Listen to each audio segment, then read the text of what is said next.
Hello, BookTube. It's Friday, and that means Friday Reads on BookTube, where BookTubers talk about what they have read, what they're currently reading, and what they're planning on reading. And I like to join in the fun, of course, as well as anybody. So I have a list of books here that I'm going to be reading sometime soon. Today, a couple of them today, probably this weekend for quite a few more. They're all across the map. And some of them I know a little bit more about than others, and I think a couple of them I have already read. But I made just a selection just so that I could be in the Friday Reads game, as it were. So let's go through them and see if any of them interest you. The first one is by David Korn, and it's called American Psychosis, a historical investigation of how the Republican Party went crazy.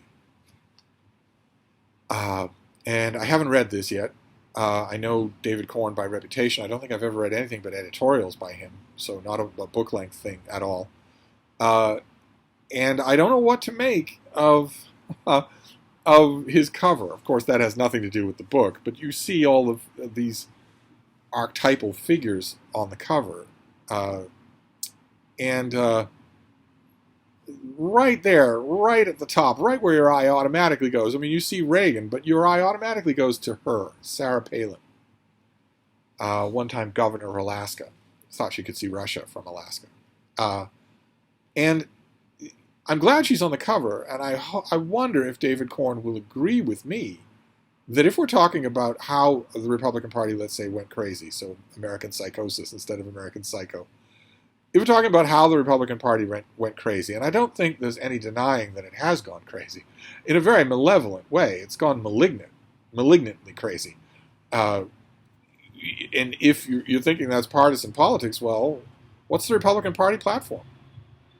2020, they dispensed with it. They don't have one. Their Republican Party platform is whatever a disgraced real estate swindler says. They didn't make a platform because they didn't want Donald Trump coming out against their platform out of boredom some morning while he's tweeting on the toilet. So they didn't make a platform. They literally stand for nothing but Trumpism. But, you know, the book is American Psychosis, but I mentioned malignancy. And malignancy calls to mind not so much psychoses as cancer. And if there's a cancer, then there's an initial cell cluster. Right? If there's an infection, then there's a patient zero. And I'm glad that Sarah Palin is on the cover here, but the patient zero for how the Republican Party went crazy is John McCain. Because he quite literally introduced the virus of insanity into the Republican Party. He didn't need to do that. And if he hadn't done that, the so-called immune system of the Republican Party might have stayed strong enough. He didn't do that, and as a result, he picked a blatantly, flagrantly, comically unqualified running mate. Someone who would have been president if anything happened to John McCain. If John McCain had won against Barack Obama and then had a stroke, Sarah Palin would have been president. And this is someone who's not just an inexperienced politician who's maybe a little bit unsure about how geopolitics works. This is an absolute idiot who's also a completely insane religious nutjob. John McCain picked her as a sort of a screwball out of left field in order to shake things up and show that he wasn't just some staid, dried, white, gray-haired Republican establishment figure. Responsible, level-headed, honorable John McCain is the one who introduced the virus of insanity into the Republican Party. I don't know. I'm sure that that's a theory of my own, so I don't know that Korn will echo it. But I'll be interested in what he has to say. He himself is not crazy, so I'll be interested in what points he makes. This next one is huge. It's by Andy Saunders, and it is huge. It is a coffee table book that you could kill somebody with. It's Apollo Remastered. Big, gigantic picture book for you space agency NASA fans out there. This is designed to commemorate, I think, the 50th anniversary of the last time a human being set foot on the moon. And it takes all kinds of old archival photos from all the various Apollo space missions and remasters them. It adds a ton of text, but the visuals really are the thing that sell this. It's just amazing. Just amazing. I don't myself have a copy here at Hyde Cottage because I would never aside from flipping through it once every 10 years, I would never use it. It's not a book you can really use. It's a conversation starter or a keepsake, but it's a very big keepsake.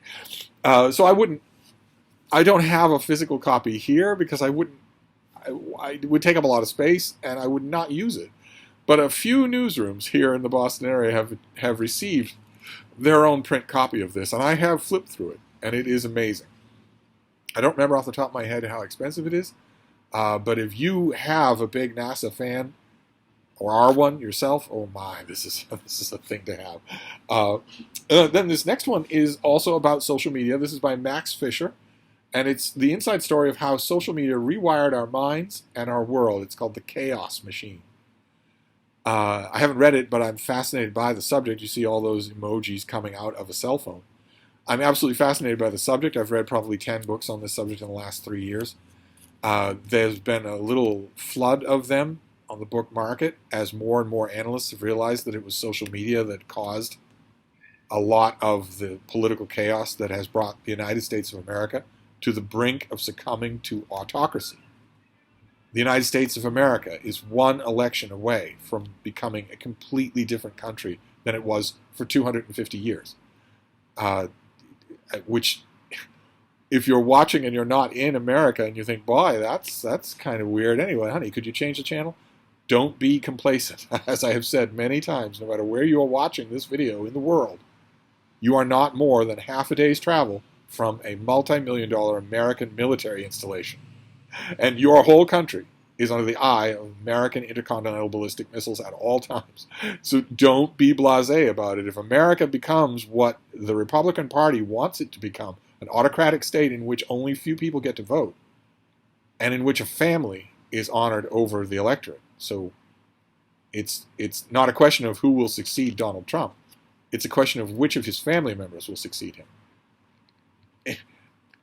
If you think that kind of a change doesn't affect you, you're dead wrong. Absolutely dead wrong. But the reason for that digression is because a lot of that was prompted by social media in ways that I don't think have been completely measured yet. Not just in the sense of people getting tons and tons of misinformation from social media. In America right now, 170 million people, 170 million adults, believe that the 2020 presidential election was rigged, was stolen, that Donald Trump actually won it in a huge landslide. 170 million people. Of those 170 million people, probably 60 million would die for that belief. If you told them, you have to recant that belief or I'll kill you right now, they would die for it. And they're also willing to kill for it. And that belief came to them entirely through social media. 100% through these apps. That's how they got that misinformation. That's how they were radicalized. And it's not just politics. Look at all of the latest mass shootings. They've all been radicalized. They all got their radicalization, not from going to the local mosque or the local, white nationalist Christian group down the street, but from social media. So it's an incredibly important subject. The only question I have about the Chaos Machine is, will Max Fisher decide to phone it in?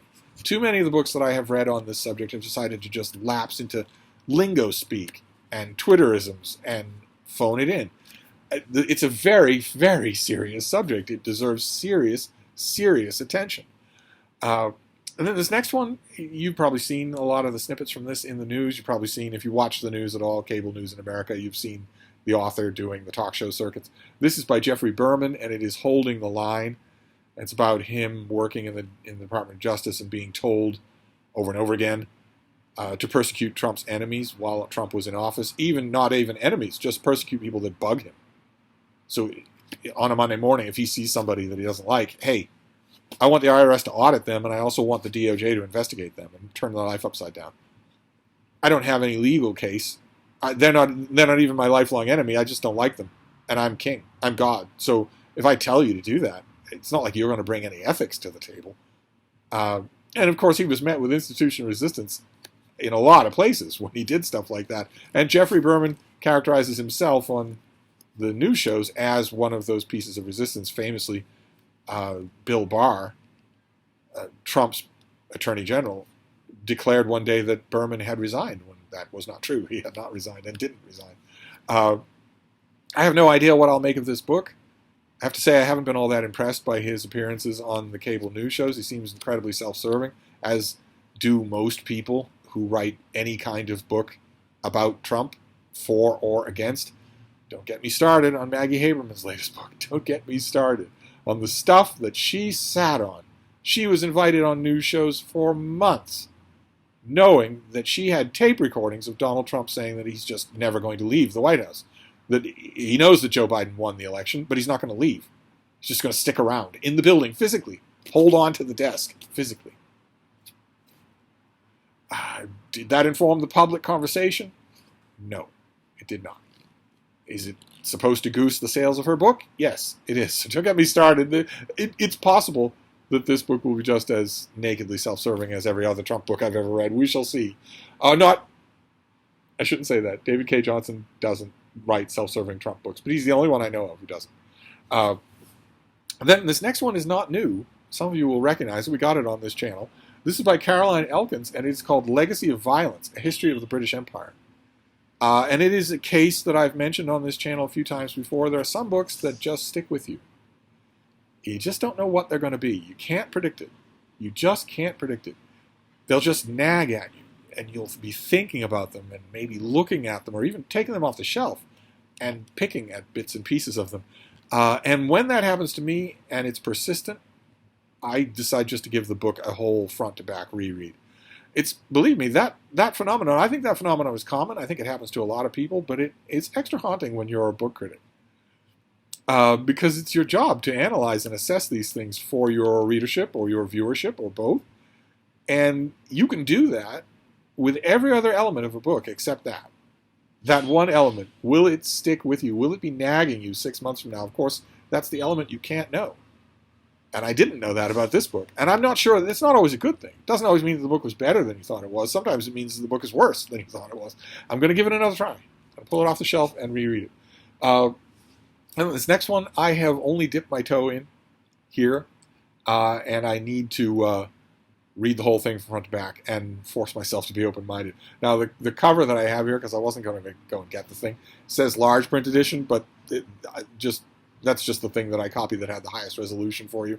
The book obviously comes in normal print. This is, let me see if I can just, this is called Marple. And it has Agatha Christie's name, big as life on the cover, but it's an anthology of new Miss Marple pastiche stories. Miss Marple doesn't get as many pastiche stories as Hercule Poirot, Agatha Christie's other super sleuth. And this is a whole book of them. All of these stories are written by women. I feel 100% certain, I would bet you a Boston cream pie, that was an editorial stricture. No men need apply. No men can write stories for this anthology, which is sexist. I should point out that there is no good way to be bigoted. But the toe dip in that I did here did not encourage me. We will see if the whole book manages to recover. The problem here is the problem with pastiche stuff of any kind, whether it's a pastiche novel of favorite literary characters or a remake or update of a classic Hollywood movie, for instance. The Little Mermaid comes to mind, or a whole bunch of other things. One of the problems with things like that is the people involved thinking that they get to wreck it. That they're not just writing a pastiche, that they're revamping it, improving it. Let's rip it to shreds and then remake it. That kind of entitlement, it's a fine line that you walk with pastiche novels or pastiche stories just in general, between reverence and derivative, and just going by the motions, just being derivative. For instance, I know a lot of you have read Sherlock Holmes pastiche short stories and novels, and 2/3 of them are just derivative. You're just moving around the shag tobacco in the slipper or the bullet holes in the shape of VR or whatever. You're just moving bits and pieces around in a very bored and boring way. That's one extreme. And then another extreme would be where you take a new property and just wreck it because of 21st century Twitter entitlement. And the small, I admit, a very small, too small to be a sample, the small toe that I dipped in this seemed to me much, much along those lines. Not affectionate at all. And I want that. Why would you make a collection of Agatha Christie pastiche stories except out of affection? Only out of hatred for not so much Agatha Christie or Miss Marple as for Miss Marple fans? We shall see. I need to read all of the stories, even though half the authors in here are authors that I don't like. I was still going to give it a try and see. I firmly believe, though, who are some of the authors, since you might not get the book. Ellie Griffiths, Leigh Bardugo, Lucy Foley, Naomi Alderman, Jan Kwok, Karen McManus, Kate Moss, Ruth Ware, Natalie Haynes. I would be willing to bet that half the authors in this book are not Agatha Christie fans. I find it impossible to believe. But we shall see. I could be wrong. I'm not. The jury is still out. I need to read the whole of the thing to get a feel for it.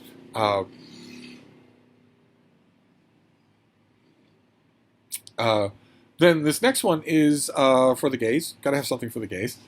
This is a novel by N.R. Walker called Dear Milton James. Admit it was a cover buy for me because it isn't just a glistening, chiseled male torso, as so much gay fiction is. As far as I remember, this is a story of a young guy who is out and fabulous, iridescent hair, iridescent clothing, and his father runs the post office and decides to impose a little responsibility on the main character by making him work in the dead letter office.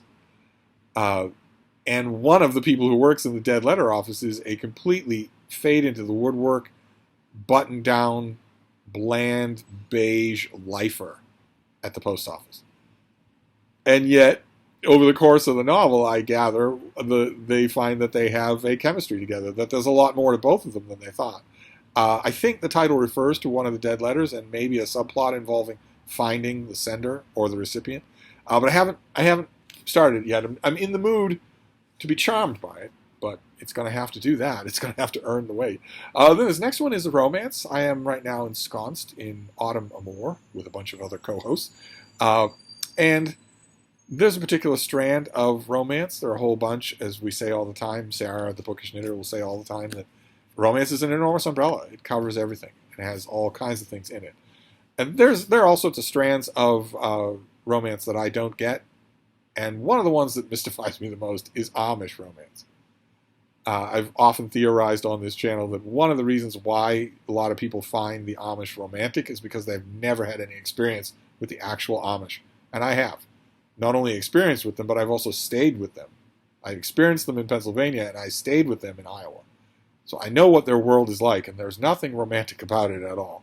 But the novels present a kind of idealized, airbrushed Hollywood kind of Amish community, usually.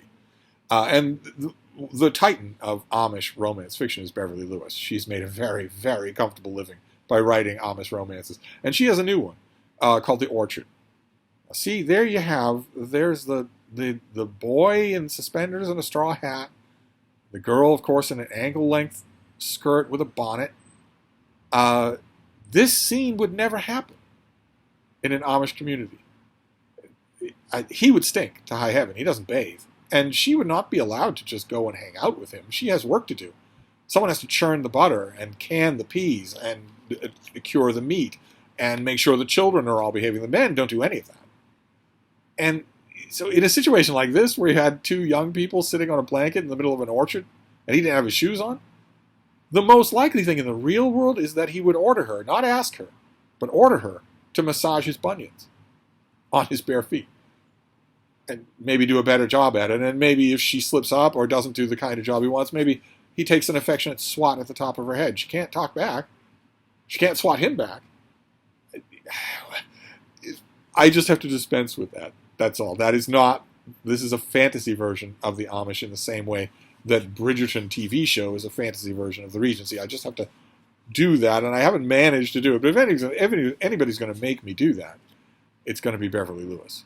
I've got more practice at this sort of thing than anybody. I've read a couple of her Amish stories and not liked them, but I'll give The Orchard a try and see. Then we have a book, I think we've seen this on this channel. And this is J. Bradford DeLong. This is Slouching Towards Utopia, an economic history of the 21st century, or the 20th century, rather. And I got the finished copy of this thing and just automatically assumed that I would send it up to the snowy north to David Murphy. For those of you who are new to BookTube, that we used to have a booktuber named David Murphy who was an economics wonk, to put it mildly. And I just automatically send him economics books, and I will. I have the finished copy of this. I will send it to him, but I'm going to read it myself first. I'm no economic specialist, but I don't like to think this is not an economic monograph. It's not a textbook. It's a popular publisher. I forget who the publisher is, but they're expecting a general readership. I am a general reader, so I'm going to give it a try and see what kind of sense it makes to me. I read Piketty, after all. Capital is no small book. I read it. And then finally, for this Friday Reads, the next one is by the constitutional scholar Erwin Chemerinsky, and this is Worse Than Nothing: The Dangerous Fallacy of Originalism. Those of you who are maybe not in America or not up on your Supreme Court lore, originalism is the philosophy, if you want to call it that used to belong to only a tiny fringe of legal scholars, which is to interpret the law and the U.S. Constitution in the framework, the conceptual framework of the framers of the Constitution. That is originalism. Not how does this law apply to Minnesota in 1988 or Franklin, Missouri in 2022, but how did the writers of the document 200 years ago think of it? And let's frame it that way. If it's not original intent, if you can't make a case for original intent, then we're not going to use it. Then we're not going to rule on it that way. And unfortunately, originalism is no longer a fringe place on the court. The majority of the Supreme Court now are originalists in one form or another. And that's no accident. That's no coincidence. If you are an originalist, the main attraction for originalism is that it gives you what you consider to be the jurisprudence to remove rights. Right? Because most of the rights that people enjoy today are not in the original document. Most of the rights that especially marginalized or non-majority people enjoy today, all of those rights are elsewhere. And if you hew to a doctrine of originalism, you can target those advancements. You can target the further separation of church and state. You can target the legal freedoms of gay people, black people, women. You can target all sorts of things that have been expanded by the court and the lower law courts over the centuries since then. The fallacy is putting it mildly. The idea that you would try to govern your legal principles in the 21st century by 18th century standards is obscenely evil. I have no idea what this author will say about it. I'm assuming from the title and the subtitle that he's no fan of originalism. I don't see how anyone with a sane bone in their body could be. And in fact, even originalists on the court and off in the Heritage Foundation and whatnot are not fans of originalism. They're fans of what originalism allows them to do, the brutality that originalism allows them to exercise over the most vulnerable people in society. That's what they like. They definitely won't like originalism when it's turned on themselves. Definitely not. As has been said many, many times in the last year, someone needs to remind Clarence Thomas that he gets to vote and own property, and he gets to be married to a white woman. If he thinks that originalism is going to draw a line around him and attack everyone else, he's nuts. But then he may be nuts. Anyway, that's your Friday Reads, full of contentious rants. That is a Friday Reads for this week. I plan to get to at least the ebook versions of a lot of these things real soon. Today, this weekend, Monday. But as usual with Friday Reads, I want to know what you're working on. I want to know what's consuming your weekend. If you make BookTube videos, I hope you make a Friday Reads video because I love to watch them. But I'm gonna wrap this up for now. But I'll be back. Thank you, BookTube.